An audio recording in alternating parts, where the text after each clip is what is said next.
তার জন্মদিন পালন উপলক্ষে বাবার কাছে 2.5 লক্ষ টাকা দাবি করলো।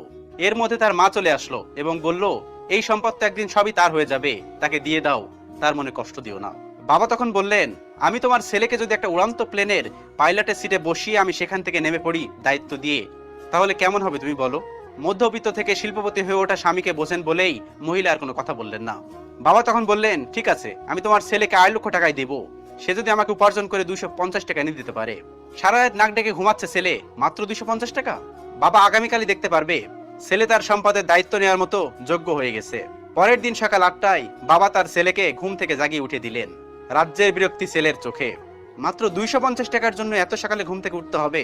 রেডি হয়ে নাস্তা সেরে একেবারে ফুলবাবু সেজে 250 টাকা উপার্জনের জন্য বের হয়ে গেলেন। পকেটে একটা টাকাও নেই, সাথে দেখার জন্য বাবা একটা লোকও দিয়েছেন। ঘর থেকে বের হওয়ার পর তার মনে হচ্ছে সেজন্য একটা সমুদ্রের মধ্যে হাবুডুবু খাচ্ছে।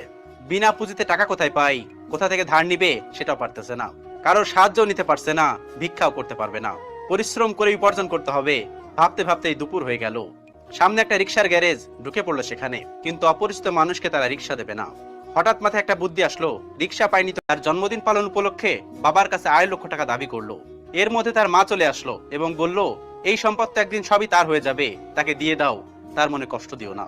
বাবা তখন বললেন, আমি তোমার ছেলেকে যদি একটা উড়ান্ত প্লেনের পাইলটের সিটে বসিয়ে আমি সেখান থেকে নেমে পড়ি দায়িত্ব দিয়ে, তাহলে কেমন হবে তুমি বলো? মধ্যবিত্ত থেকে শিল্পপতি হয়ে ওঠা স্বামীকে বোঝেন বলেই মহিলা আর কোনো কথা বললেন না। বাবা তখন বললেন, ঠিক আছে, আমি তোমার ছেলেকে 2.5 লক্ষ টাকায় দেবো, সে যদি আমাকে উপার্জন করে 250 টাকা এনে দিতে পারে। সারা রাত নাক ডেকে ঘুমাচ্ছে ছেলে, মাত্র 250 টাকা। বাবা আগামীকালই দেখতে পারবে ছেলে তার সম্পদের দায়িত্ব নেওয়ার মতো যোগ্য হয়ে গেছে। পরের দিন সকাল 8টায় বাবা তার ছেলেকে ঘুম থেকে জাগিয়ে উঠে দিলেন। রাজ্যের বিরক্তি ছেলের চোখে। মাত্র 250 টাকার জন্য এত সকালে ঘুম থেকে উঠতে হবে?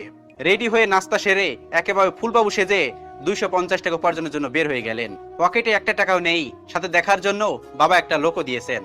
ঘর থেকে বের হওয়ার পর তার মনে হচ্ছে সেজন্য একটা সমুদ্রের মধ্যে হাবুডুবু খাচ্ছে। বিনা পুঁজিতে টাকা কোথায় পাই, কোথা থেকে ধার নিবে সেটাও পারতেছে না। কারোর সাহায্য নিতে পারছে না, ভিক্ষাও করতে পারবে না। পরিশ্রম করে উপার্জন করতে হবে। ভাবতে ভাবতেই দুপুর হয়ে গেল।